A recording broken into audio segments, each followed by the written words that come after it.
Sir हम इससे पहले एसपी साहब से भी मिले, डीएम साहब से मिले, एसडीएम साहब से मिले। हमने उन लोगों को बताया कि हम सहारा इंडिया परिवार के कार्यकर्ता हैं और हमारे द्वारा बहुत सारे लोगों का पैसा सहारा इंडिया परिवार में जमा है। लगभग 2 करोड़ रुपए मेरे द्वारा जमा है, जिसमें से 25-30 लाख मेरा खुद का भी है। सर वे लोग हमें मतलब कि मैच्योरिटी पूरे होने के बाद भी वे लोग हमें पैसे देने के लिए इनकार करते रहे। हम बार बार उन्होंने हमें सितंबर का टाइम दिया।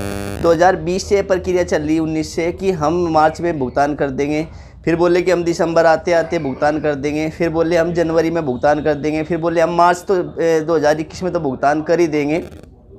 ऐसा होते होते सितंबर आ गया। उन लोगों ने ये खुद सुब्रत राय जी ने आके कॉन्फ्रेंस करके ये कहा था कि सितंबर में सबका भुगतान कर देंगे। हम भी अपने जमाकर्ता को यही बताते रहे कि सितंबर में सबका भुगतान हो जाएगा, लेकिन ऐसा कुछ नहीं हुआ। हम लोगों को मजबूरन में जब हमारी किसी ने नहीं सुनी तो हमें कोर्ट में जाना पड़ा और कोर्ट में हमने सर से प्रार्थना की कि सर हमें ऐसी ऐसी प्रॉब्लम है।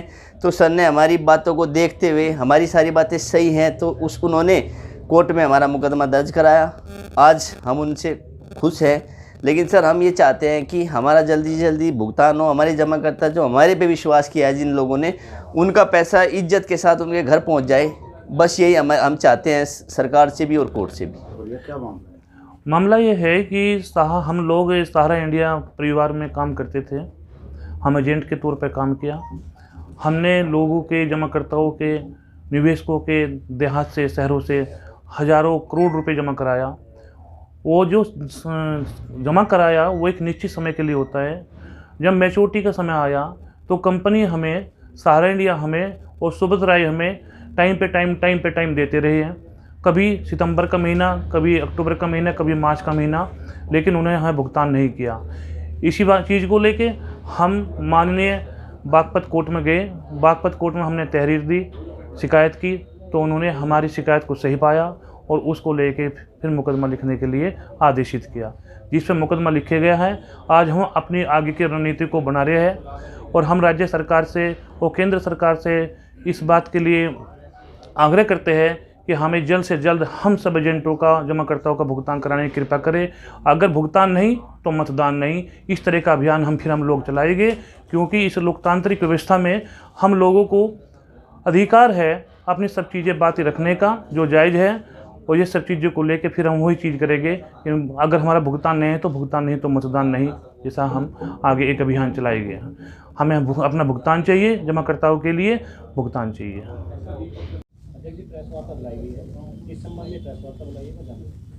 देखिए, सबसे पहले मैं आपको कुछ अखबार की जो कटिंग्स हैं और जो हमारे मतलब हमने नेट से जो निकाले हैं उसके थोड़ा विजुअल्स आपको दिखाना चाहता हूं ताकि बताने में आसान रहे।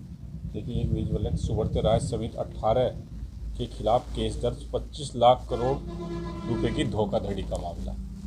ये कल ही लखनऊ में एक FIR अजय टंडन जी ने की है, जो सुप्रीम कोर्ट के एडवोकेट हैं। खुद वो उसके इन्फॉर्मेंट हैं, खुद इसके वादी हैं। इसमें कुछ ये देखिए अखबार की कटिंग है।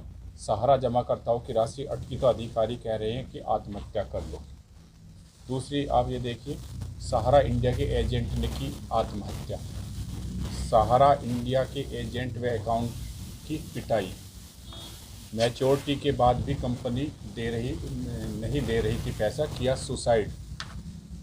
और इसी तरह की एक नहीं, सहारा कार्यालय के सामने मिट्टी का तेल डालकर आत्मदाह करने पहुंचे बुजुर्ग। और ये है कि सहारा इंडिया बेसहारा भारत बना, महिला के साथ अभद्रता।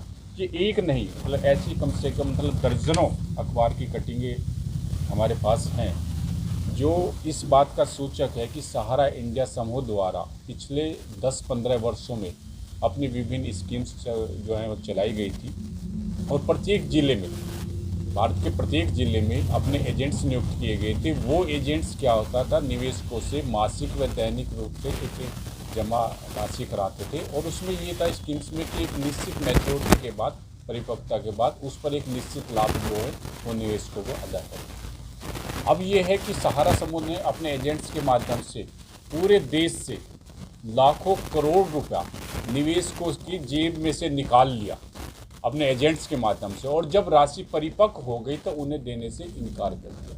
यानी कि सीधा एक प्रकार से धोखाधड़ी का, ब्रीच ऑफ ट्रस्ट का ये मामला बनता है कि एक पूंजीपति द्वारा अपने एजेंट्स के माध्यम से एजेंट्स ने उन पर विश्वास किया और निवेशकों से लाखों करोड़ों रुपया हड़प लिया। जब उसकी बारी आई परिपक्व राशि देने की तो उन्होंने इसको स्वीकार। इसके संबंध में बागपत जिले से जो 24 अभिकर्ता थे उनकी तरफ से अभिकर्ता आनंद कुमार द्वारा माननीय सीजेएम न्यायालय में एक प्रार्थना पत्र दिया गया था, जिसमें माननीय सीजेएम न्यायालय द्वारा 15 नवंबर को सुब्रतो राय सहित 18 लोगों के खिलाफ एफआईआर दर्ज करने के आदेश उसमें दिए गए, जिसमें नकलचित जो एफआईआर मुकदमा दर्ज हो चुका है, जिसका केस क्राइम नंबर जो है वो है 1149 सन 2021, जो थाना बड़ौत में अंतर्गत धारा 420, 409, 504, 506 आईपीसी में दर्ज हो चुका है। ऐसा ही एक मुकदमा कल लखनऊ में सुप्रीम कोर्ट के अधिवक्ता अजय टंडन जी द्वारा 25 लाख करोड़ की धोखाधड़ी के संबंध में अंतर्गत धारा 420, 467, 468, 471, 120 बी आईपीसी में पंजीकृत हो चुका है। अब ये केवल जैसे मैंने आपको अखबार की कटिंग दिखाई, ये पूरे देश की है, किसी एक हिस्से की, एक जिले की नहीं है, ये ग्वालियर की है, ये हरियाणा की है, ये उत्तर प्रदेश की है, जहाँ पर एजेंट्स जो हैं निवेशकों के दबाव में सुसाइड कर रहे हैं या वो फिर अपना वहाँ से अपने प्लान करने के लिए बाध्य हो रहे हैं। हम लोग जो हैं, क्योंकि ये सैकड़ों एफआईआर जो हैं पूरे भारतवर्ष में विभिन्न राज्यों में विभिन्न जनपदों में दर्ज हो चुकी है, तो हम लोग राज्य सरकार से मांग करते हैं कि इसमें जो है स्पष्ट, अतिशीघ्र और जो है पारदर्शी विवेचना की रही जाए और जो निवेशकों का पैसा है वो तुरंत उनको लौटाया जाए और साथ ही धोखाधड़ी के मामलों में सुब्रतो राय को तुरंत गिरफ्तार किया जाए।